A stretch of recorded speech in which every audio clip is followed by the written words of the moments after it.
Rasulullah SAW mendirikan satu masjid pertama kali di kota Madinah. Tujuannya adalah sebagai satu cikal bakal peradaban. Dan tentunya masjid yang menjadi cikal bakal peradaban bukan masjid yang hanya dipergunakan untuk sholat saja. Memang fungsi utama masjid itu untuk sholat, karena dari namanya saja sudah masjid. Secara bahasa itu artinya tempat sujud, atau kadang-kadang di Indonesia kita sebut dengan musola, yang secara bahasa artinya tempat sholat.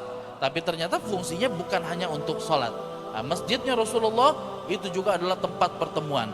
Masjidnya Rasulullah tempat diskusi dan berdebat. Masjidnya Rasulullah tempat beliau menerima delegasi.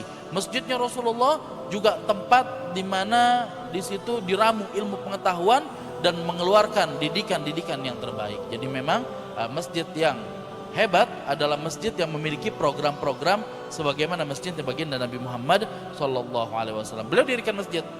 Langkah pertama untuk membangun sebuah peradaban dan kedaulatan. Kemudian yang kedua beliau tempuh apa? Beliau melihat bahwa ada ketimpangan di antara umat Islam. Jadi ada problem internal, ada permasalahan dalam internalnya.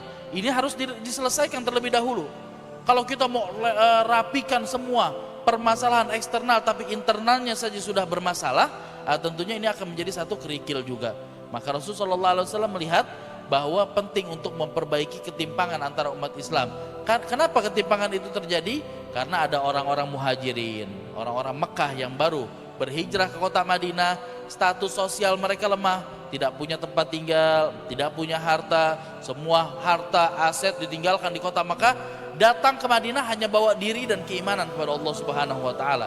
Untuk memperbaiki ketimpangan, Rasul mengambil langkah yang amat sangat cerdas dan tepat. Rasul mempersaudarakan antara kaum muhajirin dan kaum ansor. Ya, dipersaudarakan oleh baginda Nabi Muhammad SAW, sehingga orang-orang ansor membela saudaranya muhajirin sebagaimana mereka membela saudara kandungnya. Bahkan tidak segan dari mereka membagi hartanya menjadi dua, separuh diberikan kepada saudara mereka dari kalangan muhajirin. Sedikit banyak ini mengobati ketimpangan di antara umat Islam. Kemudian langkah yang ketiga dan problem yang ketiga, Rasul melihat bahwa yang hidup di Madinah tidak hanya umat Islam. Kalau yang hidup hanya umat Islam, maka Rasul tinggal gariskan hukum-hukum Al-Quran. Mereka akan beriman, mereka akan percaya, mereka akan ikut tanpa harus ada perundang-undangan lain. Tapi ternyata Rasul mendapati bahwa di kota Madinah itu ada bangsa lain, ya, ada orang-orang Yahudi yang tadi saya sebutkan, ada orang-orang Arab yang belum memeluk agama Islam, ada orang Arab yang sudah beragama Yahudi dan lain sebagainya. Ini mereka tidak bisa diatur hanya dengan Al-Quran, karena mereka tidak beragama Islam. Maka Rasul memandang penting untuk membuat satu dustur, untuk membuat satu perundang-undangan demi mengatur dan mengikat mereka.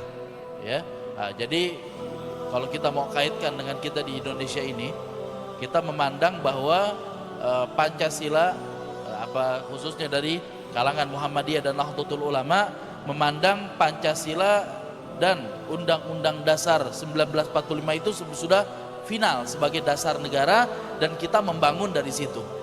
Sebagian menuding bahwa ini tidak berdasar, ya. Ada sebagian kelompok mengatakan ini tidak berdasar karena tidak menghukum dengan hukum Allah. Padahal kalau kita mau telisik, Rasulullah membuat piagam Madinah, Allah sudah gariskan hukum di dalam Al-Quran. Tapi ternyata Rasul tidak jadikan hukum itu sebagai landasan utama kota Madinah. Kenapa? Memandang kota Madinah sangat beragam penduduknya. Maka Rasul buat satu perundang-undangan tersendiri. Sehingga kalau kita mau lihat dari sisi ini, Undang-Undang Dasar 1945 dan Pancasila sudah ada aluran, dalil dan syariatnya dari apa yang dilakukan oleh baginda Nabi Muhammad SAW. Ketika Rasulullah mengambil satu dustur perundang-undangan, menuliskan itu di satu sahifah, kemudian dijadikan sebagai satu dasar negara, didasarkan dengan bagaimana hidup itu bisa maslahat, bisa hidup ya bersama. Ala kulli hal. Ini langkah yang diambil Nabi Muhammad SAW demi untuk melindungi kota Madinah dan semua penduduknya, sehingga yang muslim tidak dizolimi oleh orang-orang yang non muslim, yang non muslim juga tidak dizolimi oleh orang-orang yang beragama Islam. Maka Rasulullah melakukan dan membuat perundang-undangan tersebut.